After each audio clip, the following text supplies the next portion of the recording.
నాగుల పంచమి అనేటువంటిది చాలా విశేషమైన పర్వకాలం. శ్రావణ మాసంలో వచ్చేటువంటి నాగుల శుద్ధ పంచమి రోజు నాగుల పంచమి అంటారు, నాగపంచమి. ఈ పంచమి రోజు మనకు భవిష్యోత్తర పురాణంలో ఏం చెప్తారంటే మృణ్మయాని కార్యాని అని చెప్పాడు.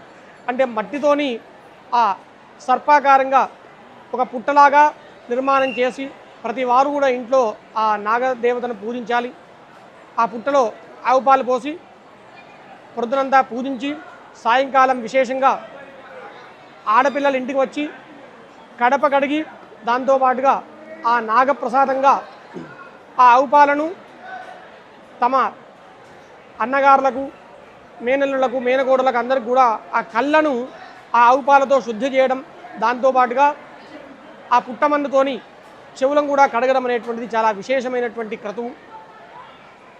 వేములవాడ క్షేత్రంలో భీమేశ్వరాలయంలో సంతాన నాగేంద్రుని యొక్క విశేషమైనటువంటి ఆరాధన కూడా జరుగుతోంది.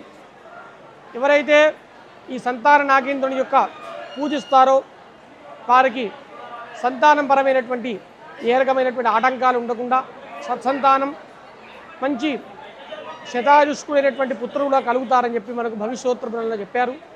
కాబట్టి భక్తులందరూ కూడా ఈ అవకాశాన్ని సద్వినియోగం చేసుకోవాల్సిందిగా మనం. భోలా శంకర భగవానికి జై.